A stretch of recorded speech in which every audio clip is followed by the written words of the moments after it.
안녕하세요. 텃밭코디 이은정. 이정임입니다. 생육 초기에 나타나는 해충의 피해는 재배 작물의 피해 중에서 가장 크다고 할 수 있습니다.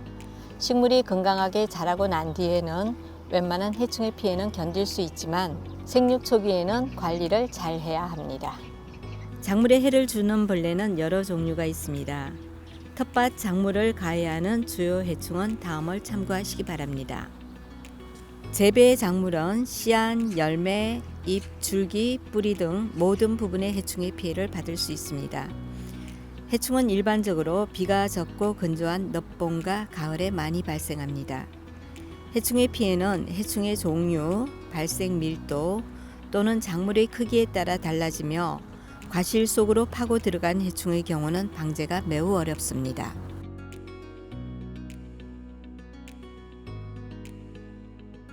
진딧물은 거의 모든 작물에서 발생하여 잎띠나 어린 순에서 즙액을 빨아먹으며 각종 바이러스를 매개하여 더욱 피해가 커지는 해충입니다.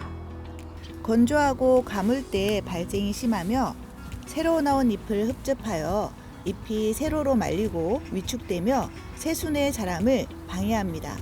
5월 중순경 딸기, 감자, 오이, 고추 등을 주로 가해합니다. 응애는 잎 뒷면에서 세포 내용물을 빨아먹어서 잎 표면에 흰 반점이 무더기로 나타나며 심하면 잎을 말라 죽게 합니다. 피해 식물의 범위가 넓어 토마토는 물론 가지과 박과 작물과 딸기, 콩, 가수, 화훼, 약초 등 거의 모든 작물을 가해합니다. 열무, 갓, 무, 양배추 등 배추과 작물은 배추 흰나비 유충이 잎맥만 남기고 갉아먹어 큰 피해를 줍니다. 주로 봄과 가을에 피해가 크며 1년에 4, 5회 발생합니다. 총체벌레는 약충, 성충 모두 재배 식물의 새순, 꽃, 잎의 즙액을 빨아먹습니다. 고추, 가지, 감자 등 가지과 작물을 주로 가해합니다. 밀도가 낮을 때는 새순 부위부터 가해를 하여 갈색 반점이 나타나기 시작하며 자라면서 뒤틀린 기형의 잎이 생깁니다. 해충의 밀도가 높아지고 피해가 진전되면 잎의 황화 현상이 나타나고 심하면 잎 전체가 말라 죽습니다. 가지, 고추 등에서는 꽃이 필 무렵부터 꽃 내부나 어린 과일의 꽃받침 부위에 주로 기생하여 피해 열매는 자라면서 기형가가 되거나 과피의 갈색 또는 회색의 지저분한 흔적이 많이 생깁니다. 벼룩 잎벌레 성충은 잎을 갉아먹어 작은 구멍을 뚫고 유충은 땅속에서 뿌리의 표면을 갉아먹어 작물에 피해가 심합니다. 주로 배추과 채소와 오이에 많이 발생합니다. 굴파리 성충은 식물의 잎에 작은 구멍을 내고 알을 낳고 부화한 유충은 잎에 뱀처럼 구불구불한 갱도를 만들고 다니면서 피해를 줍니다. 성충은 식물체의 구멍을 뚫고 흡즙하여 식물의 잎 표면에 흰색의 작은 반점들을 남깁니다. 거세미나방의 유충은 작물의 지면에 가까운 부분을 잘라 일부를 땅속으로 끌어들여 섭식합니다. 부화한 애벌레는 지상부를 가해하며 3년 이후에는 땅속에 숨어 있다가 주로 야간에 가해하고 늦봄과 초여름에 걸쳐 피해가 심합니다. 작물의 생육 초기에 피해가 잘 나타나며 식물 전체를 잘라놓기 때문에 피해가 큽니다. 담배나방은 고추, 담배, 토마토, 호박 등의 유충이 열매를 뚫어 속을 파먹고 들어가 피해를 줍니다. 도둑나방은 잡식성으로 배추, 양배추, 샐러리 등 채소 작물은 물론이고 장미, 백합 등과 같은 화훼 작물에 피해를 줍니다. 유충이 잎맥만 남기고 폭식하여 심하면 작물을 전멸시킵니다. 4, 5월과 8, 9월에 주로 발생합니다. 가루이는 성충, 약충 모두 진딧물과 같이 식물체의 즙액을 빨아먹는데 주로 잎의 뒷면에서 가해를 합니다. 식물의 잎과 새순의 생장이 저해되며 태색, 위조, 낙엽, 생장저해 등 직접적인 피해뿐만 아니라 배설물에 의한 거울원병으로 미간을 해치고 광합성을 저해하며 바이러스를 매개하는 간접적인 피해도 큽니다. 민달팽이는 낮에는 식물체나 땅속에 숨어 있다가 날씨가 흐린 날이나 야간에 지상으로 나와 식물체를 갉아먹습니다. 껍데기가 있는 명주달팽이도 각종 농작물에 피해를 줍니다. 봄, 가을에 특히 피해가 많으며 식물체 생장 초기에 크게 발생하여 이 시기에는 하룻밤만 가해를 받아도 피해가 큽니다.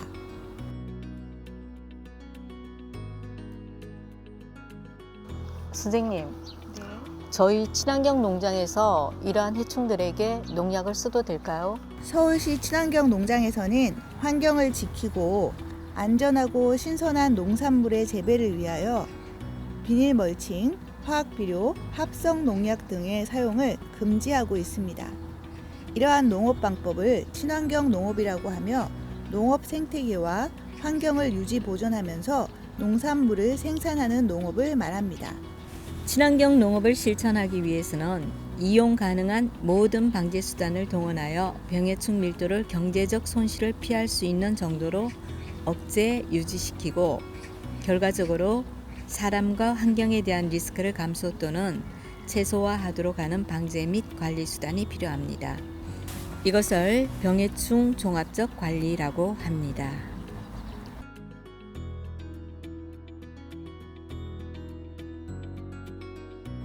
화학적 방제는 화학물질을 사용하여 해충을 죽이는 방법입니다.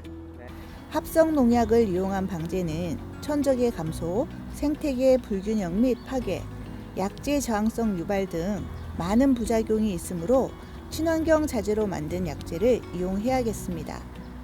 생물적 방제는 먹이 사슬 및 천적 관계를 이용하여 해충의 발생을 억제하는 방법입니다.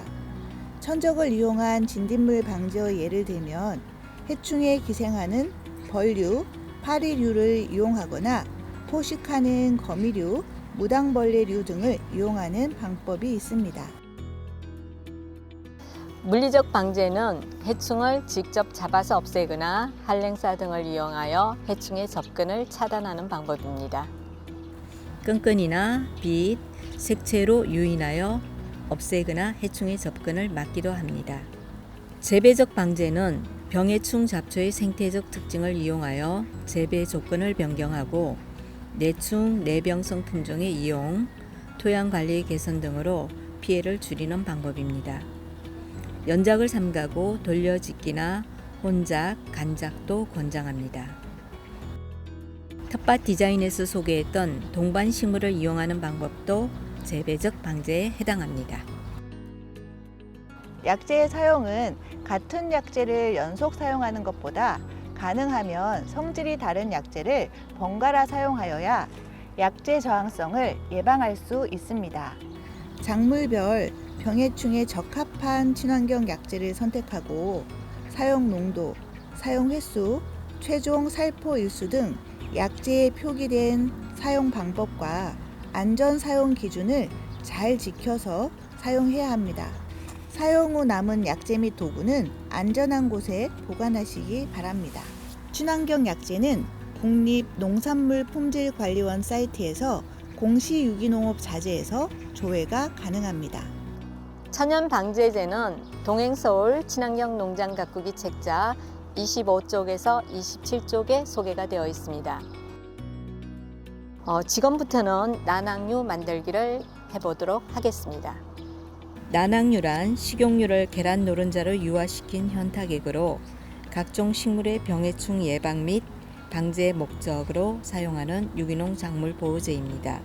난황류는 모든 식물 재배에 널리 활용되며 우리가 먹는 식품으로 만들어진 매우 안전하고 독성 및 환경 오염이 없는 친환경 약재입니다. 식용유와 계란 노른자 및 믹서기만 있으면 누구든지 가정에서 손쉽게 만들어 사용할 수 있어서 가격도 저렴합니다.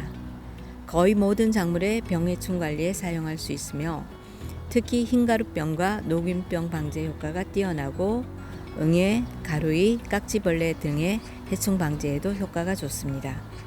난황류를 만드는 방법은 20리터 기준으로 물 100ml에 달걀 노른자 1개를 넣고 믹서로 1분에서 2분 정도 갈아 노른자를 풀어줍니다.